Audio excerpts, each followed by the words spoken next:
let's calculate a bunch of values, and they want us to find the exact value. So you can't just punch them into your calculator. And we're going to solve these things, we're going to use the unit circle. So I've got the copy of the unit circle. Whoops. The unit circle now is on the next page. So there's my unit circle, so I'm going to use that for quick reference. So the tangent of that right there is equal to the sine of that angle over the cosine of that angle, and that angle is negative 5 pi over 12. So if I go negative, this is negative 5 pi over 6. This is negative going in this direction. You always start from the initial side. That's negative 6 pi over 6, because that's 1.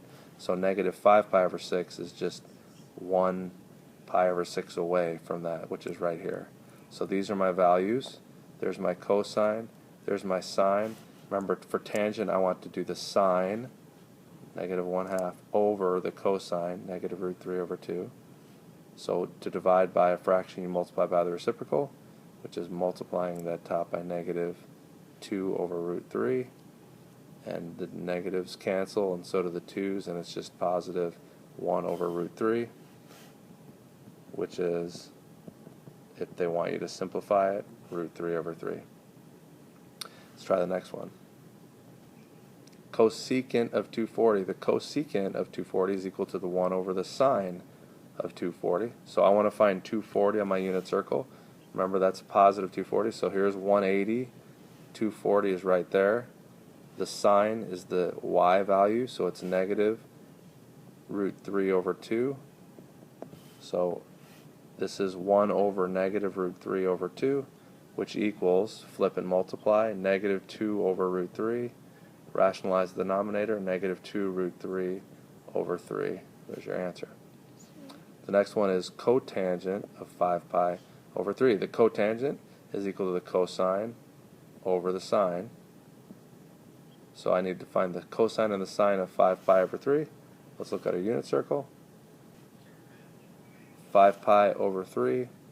Remember, I'm going in the positive direction. So here's 3 pi over 3. There's another one is 4 pi over 3. Another one is 5 pi over 3. I'm counting them out just to help you see how you can think about it if you don't have the unit circle drawn. If you have the unit circle, you can just go right to it. But if you don't, sometimes it's good to count them off like that. To go, there's 1 pi over 3, 2 pi over 3, 3 pi over 3, 4 pi over 3, 5 pi over 3. So the the cotangent is the cosine over the sine. So it's negative root 3 over 2 divided by, whoops, I did that wrong, cosine over sine. Cosine is 1/2 divided by negative root 3 over 2. Flip and multiply, that's, the 2's are going to cancel, you're going to get negative 1 over root 3. Negative 1 over root 3 is equal to negative root 3 over 3. The secant of pi over 4 is equal to 1 over the cosine of pi over 4. The unit circle, 1 over the cosine pi over 4. Thanks for tutoring me. Pi over 4, the cosine of pi over 4 is root 2 over 2. If you remember, that's actually just 1 over root 2. So the cosine is 1 over root 2. Flip and multiply, you just get root 2. What's your answer? The sine of 5 pi, well, that's easy, because if I go here, there's 1 pi, 2 pi, 3 pi, 4 pi, 5 pi. The shortcut for that is that this is always the odd pi's. That's 1 pi or 3 pi or 5 pi or 7 pi or negative 3 pi or negative pi, etc. Those are all the odd pi's. So the, what was it, cosine or sine? That was the sine. The sine is the y value, which is 0. So the sine of that is 0. The cosine of negative 13 pi over 6. I'm going to show you without looking at the unit circle how I would do this.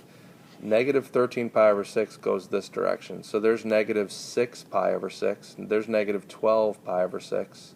So I need to go one more pi over 6. So that's the same as just negative pi over 6. Or it's the same as this one right here, 11 pi over 6. And they wanted the cosine of that, which is your x coordinate. So it's root 3 over 2. And there are all your answers.